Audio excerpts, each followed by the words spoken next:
This poem is really old, which means that there's already so much content out there analysing it. So thank you, by the way, for choosing me. But I think it's a really important thing to keep in mind, in that there is going to be so much information you just don't need at GCSE. Some students think the key to getting the highest grades at GCSE means studying something to an A-level standard or a university level standard, but it really doesn't. I don't mean this in a terrifying way, but there is still a big gap between grade 9 GCSE and a high grade A-level understanding of a text. So what I'm going to be giving you today is a top grade GCSE level understanding of this poem. We're not going to be talking about the ways in which Blake was radical for his time and his hatred of the Industrial Revolution or the allegory for the French Revolution. None of that, because you don't need it. I'm going to be focusing in on what is needed for this level of qualification, the GCSE or IGCSE at that top grade 7, 8, 9 kind of standard. With that being said, there is some background information that is really important to understand, and that is mainly that this poem, The Tyger, was produced as part of an anthology of poems called The Songs of Innocence and Experience. And what Blake did was kind of cool. He basically wrote loads of poems and he put some in the section on innocence, some in the section on experience. And they often, there was a poem in innocence that was designed to be matched up with experience. And what he was trying to do, all the poems in the innocence section look at things with very sort of fresh eyes, a childlike innocence and understanding of the world, and a really simple appreciation of nature and beauty. The experience poems look at things much more complicated, in a much more complex way, because they take a more adult approach of, yes, being able to appreciate the beauty of something, but also seeing the pain and the difficulty of something and trying to understand that both of those things can be true at the same time. Something can be wonderful and beautiful and also painful and horrible, and the complexity that comes with accepting that those two seemingly contradictory concepts. Now, The Tyger was published in the experience section of his anthology. It's matched up with a poem called The Lamb, which was in the innocence section, which isn't really relevant. Again, we're just focusing on GCSE level of The Tyger. But The Tyger, the reason that is important is because we can essentially view the entire of The Tyger through that lens of what he was trying to say in all of his experience poems. In particular, The Tyger is looking at the way God has created the world with this conflicting duality and constantly and concepts that seem to constantly contrast and contradict one another. And The Tyger embodies that. And the speaker of our poem, whether it's Blake, doesn't matter, but the speaker of the poem is in awe of God and his creation, the Tyger. It's worth keeping in mind, by the way, that even just that reaction, the reaction of awe, is in itself a duality of seemingly contrasting concepts. If you look up the dictionary definition of being in awe of something, it means you're sort of simultaneously captured by its beauty and terrified of it at the same time. And that's essentially, the word awe captures the whole duality, the contrasting duality that Blake's trying to look at. So as we go through this poem, we're constantly going to look at the way this world embodied via our Tyger is just filled with seemingly contradictory things. And Blake, a proper devout Christian, sees that as being part of God's creation and how God has created these contrasts. So let's get into the actual poem itself. So in the very opening, we have the apostrophe. Your version of this poem might have exclamation marks, Tyger, exclamation mark, Tyger, exclamation mark. That's absolutely fine. There are some different presentations of the poem. If yours does have the exclamation mark, then it's worth noting as well the tone that creates with the additional passion and excitement that exclamation marks create. If the version that you've got does not have that, obviously don't talk about that. Still, when we take our tiger, the tiger is being used as the key symbol of this poem, the vehicle via which Blake is going to explore everything I was saying before about that contrasting duality of God's creations. And there's loads of potential reasons we can come up with of why a tiger of all things. And you can definitely leave a comment below if I don't go through your theory of why it's a tiger. Please share it with everybody else and let them know why you think that's what he picked. Some common theories on why he chose a tiger is that it manages to embody simultaneously, as he's going to say in his poem, beauty, but also extreme danger at the same time as well. There's also room to suggest, what with Blake being an Englishman and all, a tiger is pretty exotic for him, you know? He's not going to do pigeon burning bright. He's going to pick something that feels very wondrous. So the exotic nature of a tiger may also be another thing that he picked. But overall, we can definitely say the tiger is supposed to be a symbol of wonder and awe for our speaker. And again, who the speaker is of this poem doesn't really matter too much, but the speaker uses apostrophe. That is not the punctuation mark. If you've seen some of my other videos with apostrophe in, you'll know this already. Apostrophe in poetry is when the poem is being spoken to a particular person or thing or whatever. And in this case, the speaker of the tiger is speaking to the tiger. And what he's essentially going to do throughout this poem is muse on how on earth were you created in this particular way? So by speaking directly to the tiger, he's simultaneously making a comment about God's creations and what God's creations are like. And the first thing we're told about this tiger is burning bright in the forests of the night. Now, there's two ways we can interpret the forests of the night. One way is to think about the way a tiger actually looks with his black stripes going down. And the forests of the night is like Blake is saying those stripes of black along a tiger look like trees in a forest at night, and then the orange of the coat is sort of burning bright amongst those. Of course, it could also be referring to the location, you know, the way a tiger literally with its bright orange coat, it can be sort of pouring through forests at night hunting for prey. Either way, what we immediately have within the opening two lines is this antithesis of bright and night. Now, if we interpret this as being a reference to the tiger's coat, both lines being a reference to the tiger's coat, then within the very coat of the tiger is embodied the opposites, the contrasts. And we can think about how the contrast between the two colours actually creates a kind of beautiful symmetry and balance between them. And that is a key thing that, you know, Blake is going to keep looking at, the way that two opposing concepts create a sort of balance between the two of themselves, you know, good versus evil, for example, bright versus night. They balance each other out in their oppositeness. And so too does the tiger coat. The tiger coat manages to embody that with the way that it looks. This is in turn supported by the rhyme scheme he's using. You can see bright, night. Now you might be thinking, okay, if it's an AABB rhyme scheme, how on earth do I and symmetry rhyme? And that's a very fair point. Without going into too much unnecessary detail, basically the theory is back in his day, I and symmetry with the way you would have pronounced them could have rhymed in a way that they don't today. Trust me when I say the general consensus on this poem is that it has an AABB rhyme scheme. Now, the use of that rhyme scheme again reflects that duality, that symmetry, that balance that Blake is looking at within the actual language of the poem as well. So he's using his rhyme scheme to reinforce that, because of course there's something really lovely and pleasant about an AABB rhyme scheme where you have that sort of guaranteed consistency of words rhyming with one another. And I think that in turn is perhaps why Blake chose this rhyme scheme, because it reflects that idea of, you know, we as humans really like things to be symmetrical, to be balanced in the wider nature and in our language, in our poetry and so on. I want to take a moment to address as well that word burning. You're going to get so sick of hearing me use the word duality by the end of this poem, by the way, because that word within itself also has a duality to it. Because we often think of this word having connotations of passion. I burn for you, to quote Bridgerton.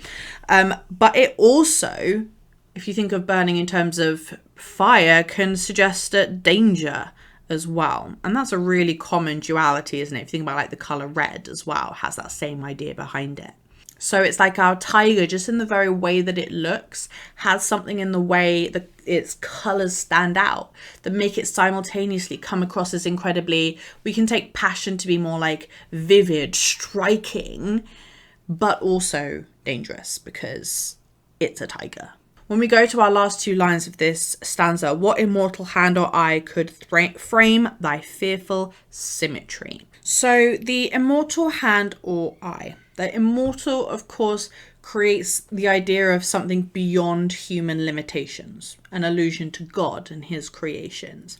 The hand or eye symbolize creation. You make something with your hands, and the eye can represent like your vision, what you were trying to do when you created something. You can see what you're trying to create, and then that's sort of a symbol for your vision, if you will, for your project.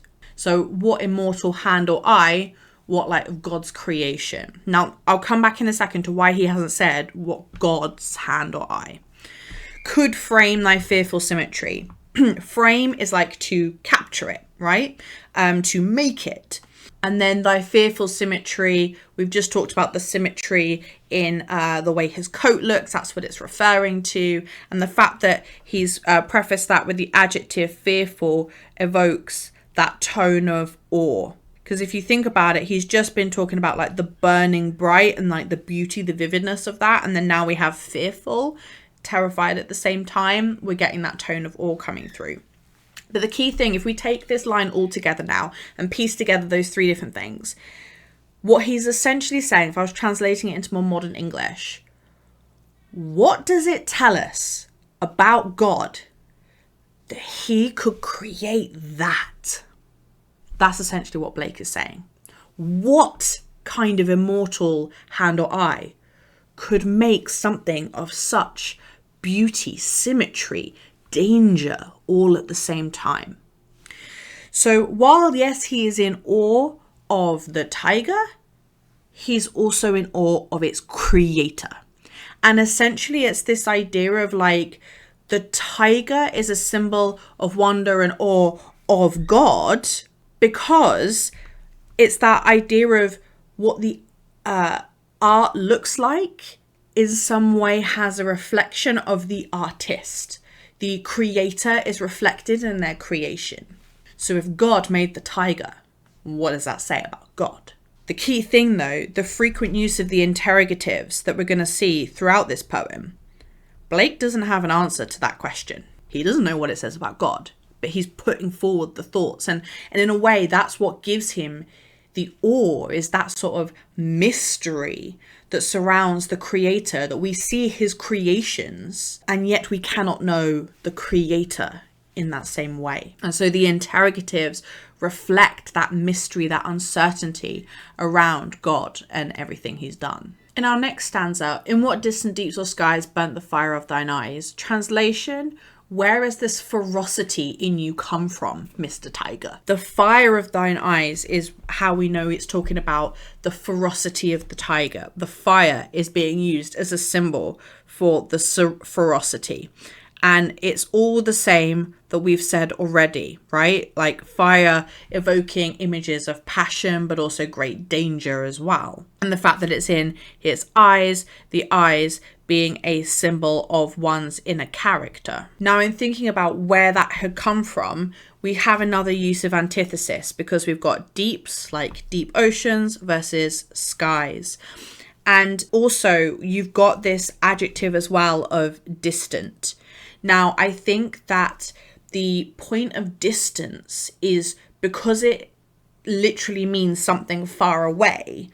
What it creates a feeling of is a lot of mystery around creation, while the antithesis, deeps versus skies, makes it feel beyond the understanding of humans, right? Because of course, skies makes us think of something more heavenly, while deeps something more hellish. The very fact that he doesn't know, though, where the tiger's ferocity has come from. Remember what I said about the frequent use of interrogatives, raising the fact that we have so many questions about life and existence that we do not have the answer to. As you're analysing this poem, please don't forget, in terms of what we're dealing with in terms of religion and science, the understanding of evolution and the origin of all creatures and things like that, way more limited than what we have today. Conversely, the steadfast faith and belief in God as the creator of all things, way stronger than perhaps for some people today. So as you're analysing this, operate in that field of very little scientific understanding of where everything comes from, a lot of belief that everything was made from God. And therefore you can understand how we end up with these questions of like, how does God do this? Where does he create these things from? We then have these lines, on what wings dare he aspire, what the hand dare seize the fire. Both of these are allusions. If you don't know what an allusion is, check out my video on allusions. The first one, on what wings dare he aspire, is an allusion to Icarus, who you might have heard of because he essentially made wings, tried to fly, got too close to the sun, his wings burnt. And Icarus is essentially a story about the danger of humans trying to push too far, trying to usurp not God's role at the time, not Christian God, because Icarus is a character from Greek mythology, and so they would have been dealing with Greek gods, but the point is still the same. Don't go beyond human limitations or else you will be hurt. The other one, what the hand dare seize the fire, is an allusion to Prometheus. Now, what Prometheus did was he stole fire for humankind.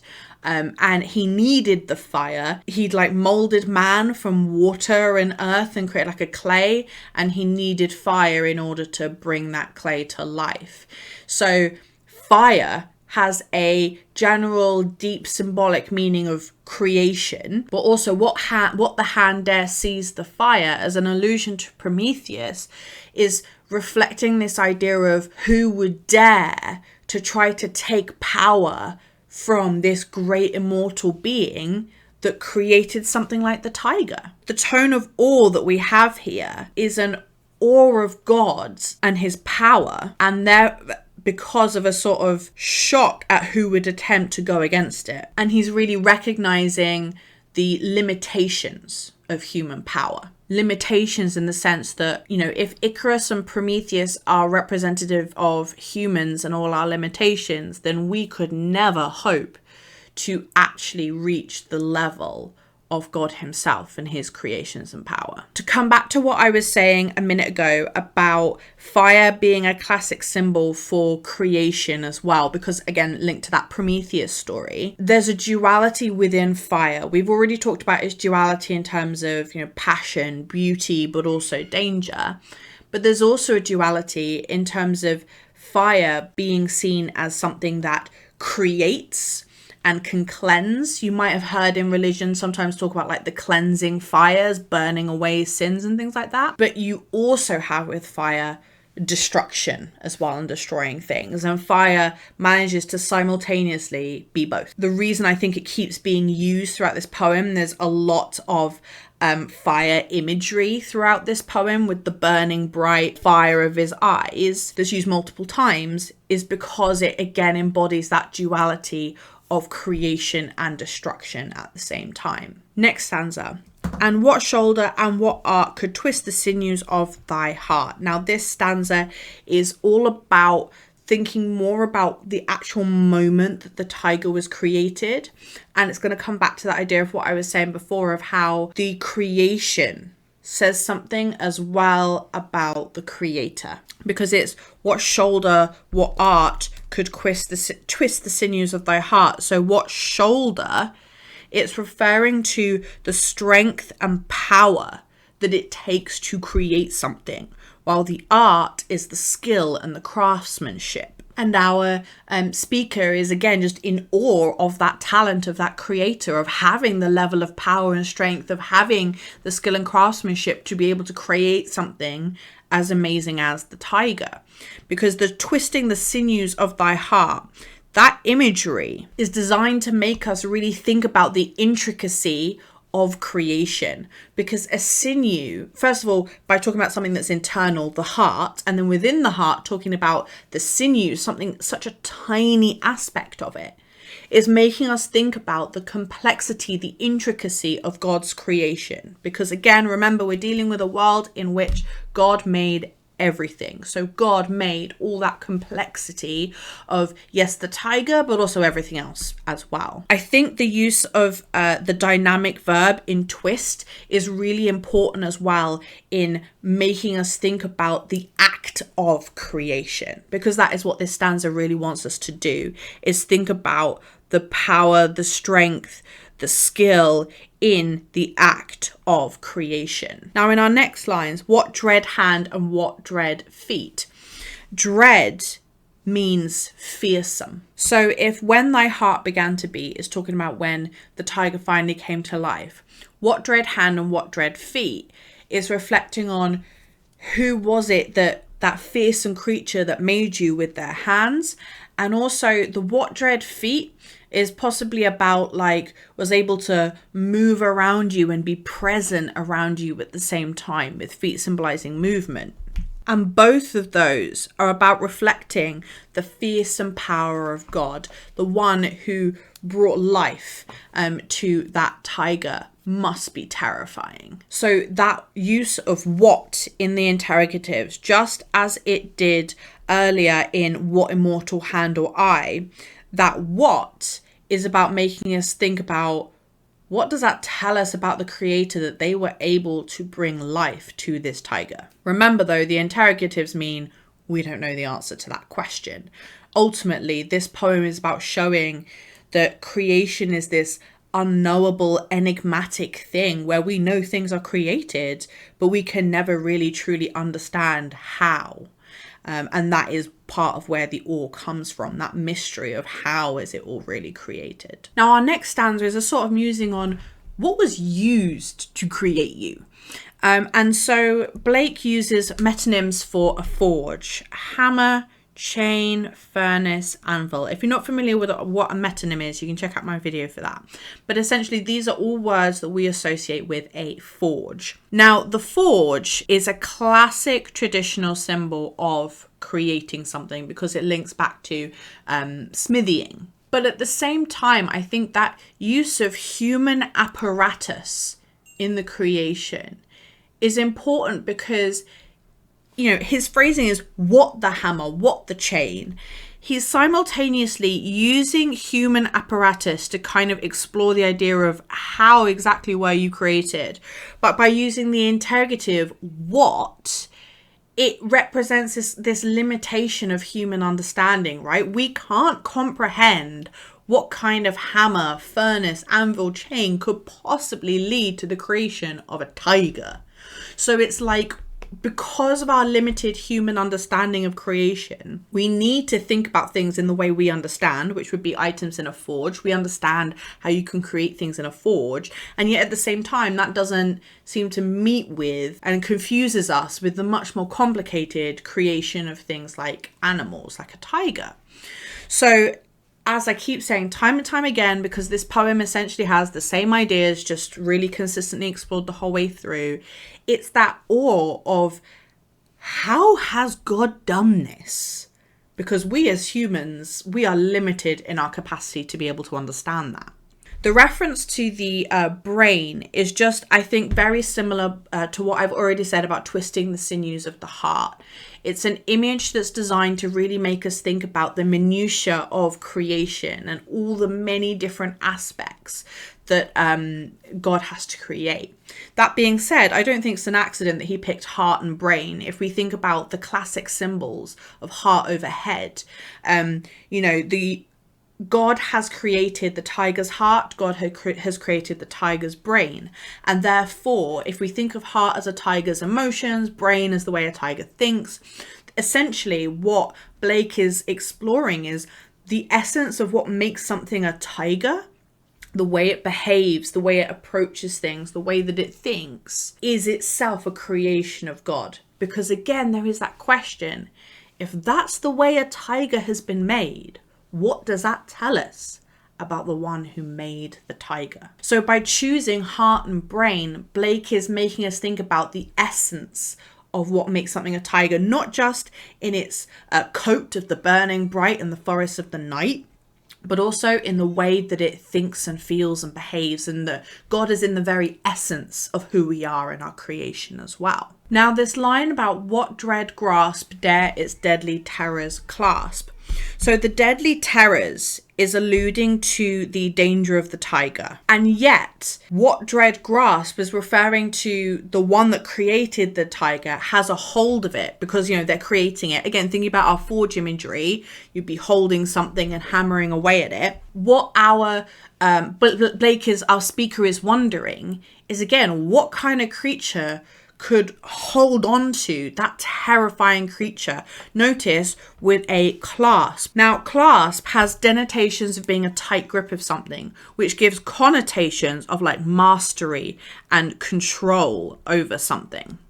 So our creator has this terrifying, deadly tiger firmly in their grip and has control over it. And again, what kind of God? Amazing, terrifying, fearsome God is able to have such tight control over something that is itself so fearsome and terrifying as the tiger. What does the created tell us about the creator? Now, I'm not going to lie to you. I know it seems a little bit odd. English teachers aren't allowed to ever criticize the great works of the great writers, but I find this stanza a bit weird.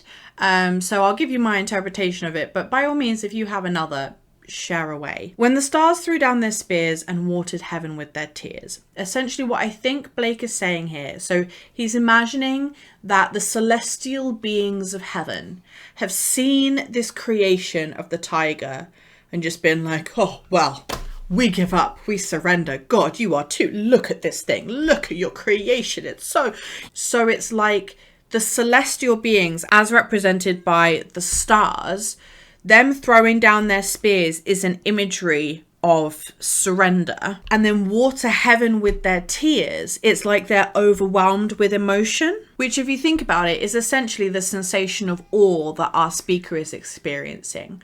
Now, surrender could be in terms of to the tiger and its ferocity, and Blake is making a comment about the beautiful power and ferocity of a tiger. But I would say it's actually more about the person who created the tiger. And they are sort of in the other celestial beings of the heavens are in awe of what God has been able to create. Obviously, the speaker is also in awe, but I think the point of this stanza is pointing out that everything, not just humans, even other celestial beings are in awe of God. Now, with all of that in mind, the question that the speaker has is, was God happy about that? Does God want people to be in awe of him? Does he want that reaction to his creation? Because we can think about his work as being a symbol of not only the things he creates, but also the reaction to things that he creates as well. And the question is, smile, obviously, connoting happiness. So is he happy about that? So I suppose this is almost a Christian reflection of the way in which Blake is wondering, how are human beings supposed to respond to God's creation? Does he want us to be in awe of him? And also at the same time, I think there is almost a questioning of the extent to which God intends to create things so terrifying. Did he intend to make as terrifying a creature as the tiger?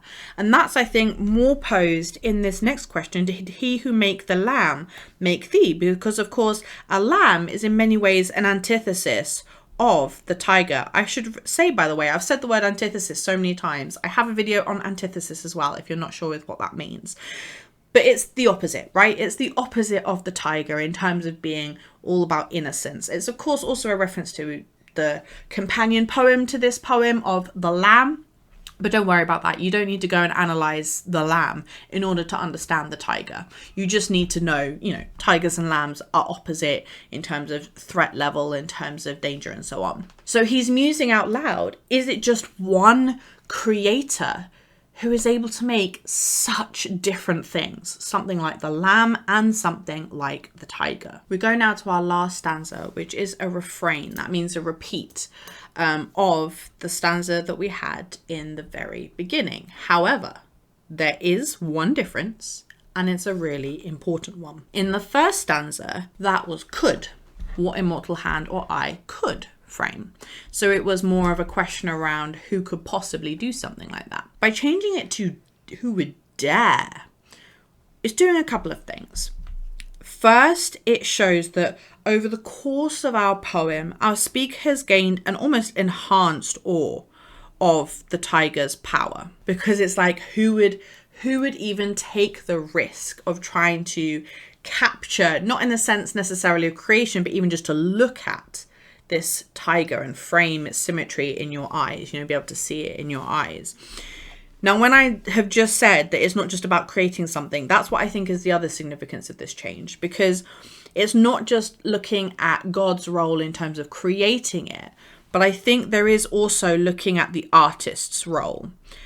We can think of this whole poem not just in terms of God creating something, but the human beings trying to create something. If you think back to our allusions to Icarus and to Prometheus, that idea of human creation and the limitations of human creation. By changing it to dare frame thy fearful symmetry, I think it becomes a exploration of human artists' attempt to capture God's creation in their work. And in doing so, there is a element of risk, not so much risk in the sense of an actual tiger is going to come and pounce on you, but a risk in the sense of how could you possibly hope to do that? Who would have a go at trying to capture everything that God has created? Because as we've seen over the course of this poem, it's so awe-inspiring and incredible. Meanwhile, humans are so limited in the terms of, Icarus and Prometheus. So it's this idea almost of, can an artist ever truly actually capture the essence of a tiger and its fearful symmetry or another of God's creations and do it justice in the creation of its art? Which of course is an almost meta moment, because that is what Blake has just finished trying to do in this very poem. So to a certain degree, he's ending with a recognition of his own limitations, his own poem's limitations in trying to capture this incredible nature of creation and God's creations as well. And almost by leaving it as an interrogative and leaving it as a question of can they? I guess it invites our readers of the poems to review the poem and be like, yeah, all right, Blake, you did a decent job. You managed to somewhat capture the complexity of creation, I guess. One more note about this poem just as a whole, and that is about the rhythm of the poem. Now, the rhythm of the poem is a trochaic tetrameter. Don't worry too much about the ins and outs of what that really means in terms of understanding rhythm on a deep level. That's not necessary at GCSE level. The key thing is that what it sounds like. A trochaic tetrameter means you go dum da, dum da, dum da, dum da. You do dum da 4 times. Tetrameter is the 4 times. Dum da is the trochaic. Now, this rhythm is really commonly used in nursery rhymes. So you've got this rhythm, and actually I would say the same of the rhyme scheme, that evokes simplicity. And yet, the language of the poem, the actual ideas it's exploring, are incredibly complicated. So even in the very nature of the language versus the structure of this poem, you've got that dueling contrast, simplicity versus complexity. And so what Blake is able to do is just reinforce this idea of there is complexity in gosh darn everything. There is a duality to gosh darn everything. And that is essentially what the experience poems of Songs of Innocence and Experience are about. They're about the fact that we are able to understand that the world is so incredibly complicated and the dueling nature of things can be found everywhere.